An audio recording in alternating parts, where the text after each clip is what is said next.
ભાવનગર શહેરના કાળા નાણા વિસ્તારમાં સમીપ કોમ્પ્લેક્સમાં લાગેલી આગ કાબૂમાં આવી ગઈ છે। બેઝમેન્ટમાં લાગેલી આગ સમગ્ર બિલ્ડિંગમાં પ્રસરી ગઈ હતી।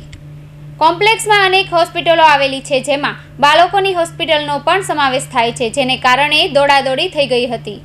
મળતી માહિતી મુજબ સવારે ભાવનગર શહેરના કાળા નાણા વિસ્તારમાં સમીપ કોમ્પ્લેક્સમાં લાગેલી આગ દરમિયાન સવારે 9:30 થી 9:45 ની આસપાસ હોસ્પિટલમાં ધુમાડો આવવાનો શરૂ થયો। ફાયર બ્રિગેડને કોલ મળતા જ તાત્કાલિક ઘટના સ્થળે પહોંચી ગયું હતું।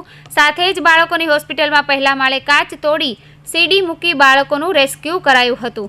હોસ્પિટલમાંથી અંદાજિત 20 બાળકોનું રેસ્ક્યુ કરાયું હતું।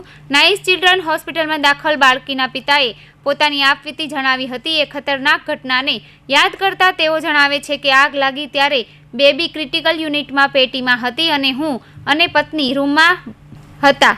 બહાર જઈને જોયું તો લોબીમાં કંઈ જ દેખાતું નહોતું। ધુમાડાને કારણે ગૂંગળામણ થતી હતી। દુર્ઘટનામાં બચાવ કામગીરી માટે સૌથી પહેલા પહોંચાયેલા ईएमटी गोपाल चौहाने रेस्क्यू ऑपरेशन विषे माहिती आपी छे। आग प्रसरी आखा बिल्डिंग में घुसी थी અને એને હિસાબે સ્મોક આખા બિલ્ડિંગ માં હતી। એને હિસાબે સ્ટાફ અને દર્દીઓને બહાર કાઢવામાં આવેલા હતા અને ટીચર અને લેડર થી બહાર કાઢવામાં આવેલ છે।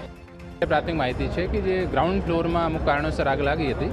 એના ધુમાડાથી બીજા ઉપર જે પેશન્ટ હતા એફેક્ટ થયા, પણ એ બધાને પછી આપણે બીજા હોસ્પિટલમાં શિફ્ટ કરી દીધા। તો અત્યારે કોઈ પણ રીતનો કોઈ જાનમાલ કે આગના લીધે બીજો કોઈ નુકસાન નથી।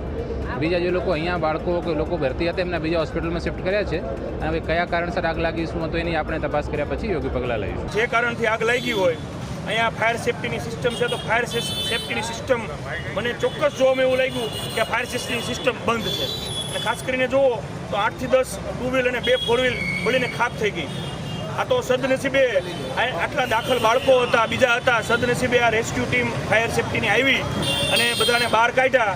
નહીતર આનો કેટલો મોટો બનાવ બને, આ ભાવનગર માટે કેટલી કલંકિત ઘટના કહી શકાય એવો બનાવ બનતા રહી ગયો।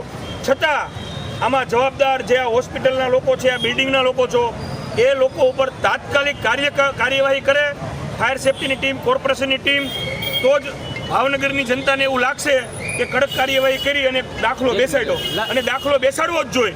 ફાયર ઓફિસરના જણાવ્યું અનુસાર ફાયર વિભાગે સવારે 9:43 વાગે કોલ મળ્યો હતો અને માત્ર 7 મિનિટમાં જ ફાયર કાફલો બનાવ સ્થળ પર પહોંચી ગયો હતો। ફાયર ટીમે 4 લોકોનું અને લેડર ટીમે અંદાજિત 20 લોકોનું રેસ્ક્યુ કર્યું હતું। તમામ લોકોને હોસ્પિટલમાં ખસેડાયા હતા।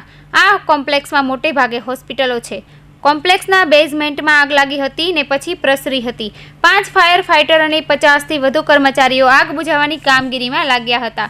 સમીપ કોમ્પ્લેક્સના બેઝમેન્ટમાં લાગેલી આગમાં અંદાજિત 7 ટુ વ્હીલર અને 3 4 વ્હીલર બળીને ખાક થઈ ગયા હતા। કૌશિક પટેલનો રિપોર્ટ, હિન્દ ટીવી।